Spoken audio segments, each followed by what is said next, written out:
Good evening, everyone. My name is Joy. Originally known as the Scholastic Assessment Test, SATs have existed since the early 1900s and are now one of the final deciding factors in the university admission process. And just how important is this test? Well, the College Board, which is in charge of the SATs, listed that over 1.6 million students just in the past year have taken this exam. In recent years, although there has been a dispute over how the test profiles an entering class just based on a test score. John Frere from the University of Washington State, who is also the Vice President of Student Affairs and Enrollment, states that there has been a growing trend to reduce the role of standardized testing in college admissions and scholarships. And this trend has now been followed mainly in the East Coast, where more than 800 schools have kind of reduced the role of SATs in their admission process and now has some form of optional practice within their admission systems. And John Frere has also noted that this trend has been growing due to the fact that the SATs have now become a tool for exclusion and unfairness. I believe changing the format of the SATs will have a positive effect on admissions because the SATs currently, they work against particular groups of people. They don't assess what students learn throughout high school, and they fail to consider the quality of a student. The original format of the SATs did not take minorities into consideration. William E. Sedlacek, professor of education at the University of Maryland, writes that standardized testing such as SATs were developed when most students at the time were Caucasian, upper class, and males. But now that colleges and universities across the nation accept women and students with a wider range of culture, racial, and socioeconomic characteristics, standardized testings have not correlated as well with grades for these groups.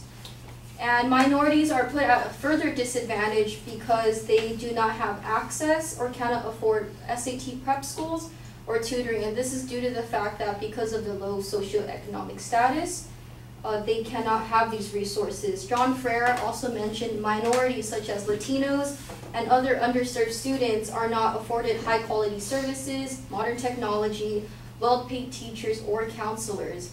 Julian Barnes of the U.S. News and Report also notes that minorities such as blacks as a group scored lower than whites on the test. But he argues that the assessment of this test really reflected economic disadvantage instead of intellectual differences. My second point is that the current format of the SAT does not assess what students learn throughout high school. SATs don't give the proper insight to the admission boards because you're only being assessed on a section of mathematics, grammar, and an English assessment essay. The ACT president, Richard L. Ferguson, states that for his competitor, the SAT needs to be anchored in what the kids are currently studying. And standardized testing such as the SATs do take into consideration what students have learned throughout the past 4 years within their education. Julian Barnes, the U.S. World in Report, says that the SATs measures what students have already learned, and ACT developers also alter their tests to match what schools teach currently. So I believe that changing this format will help admissions see that the student that they're accepting is well-rounded and academically ready for college. Moving to my third point, I believe that the SATs need to be changed because they fail to consider the quality of a student.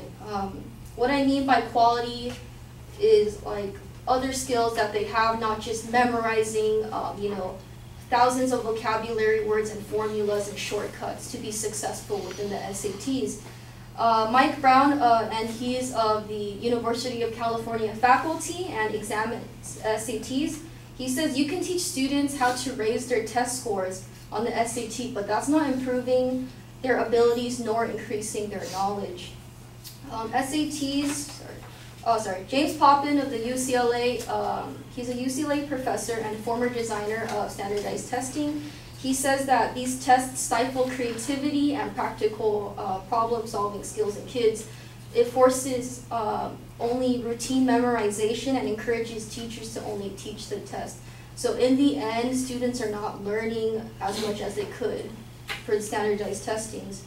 And my third point is that SATs do not, my secondary claim is that SATs don't assess other real world skills of a student, such as time management, leadership, teamwork, or skills how to navigate against racism.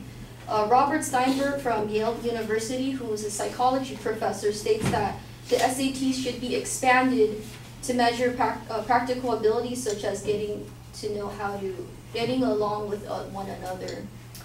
And he also notes that some kids who grow up in different cultural environments have to develop creative and practical skills in order to survive.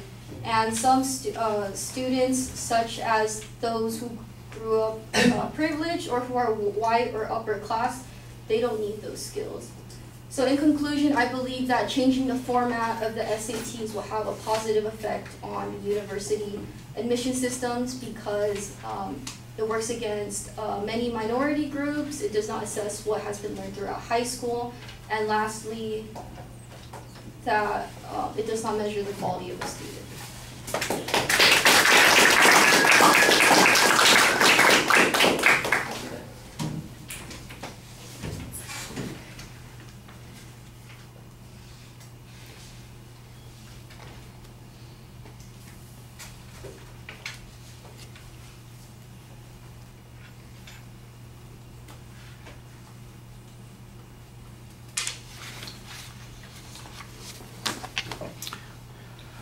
Oh, well, let me start with the things that were strengths in the argument. I thought that you had very good use of testimony evidence in your argument. You also provided sources and qualifications for most of the references that you included in your presentation to enhance your credibility, so I think that that helped quite a bit. That the credibility argument is, like I said, supported by the fact that you're knowledgeable on the subject yourself, but also that you've got authoritative opinions that you can cite here and there as well. I think it's also pretty well organized and easy to follow. At the beginning of the speech, there's a preview. I thought that the preview rushed a little bit because the terms that you had in the claim, excuse me, not in the claim, but in the supporting claims, they're not as complete as they need to be, but it was a little bit easier when you got to the body of the speech. The proposition is relatively clearly stated. I like the historical information, but it does get a little bit distracting. I think you need to have more information about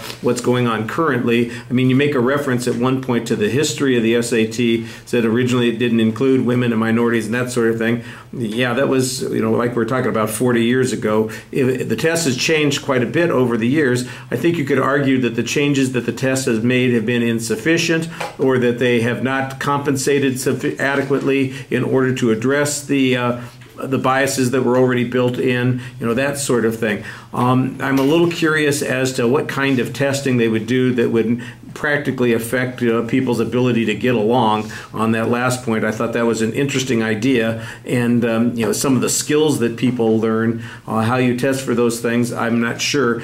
Since those are things that are part of the process of being a student, I suppose that there's a reason that they would be important. I don't know that it decreases the need to understand English and math effectively.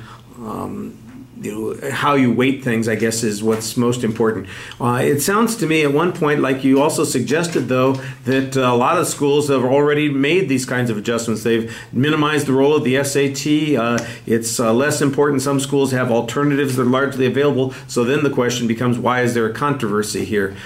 So I do think that you've got some good criticisms of the SAT. I liked a lot of the evidence that you had. I think you could use some statistical information to go along with it, because there isn't really any statistical information in this, and I know that there is a lot of comparative data, for instance, that would probably help your argument that if you used it, it would enhance your credibility too. All right, thank you.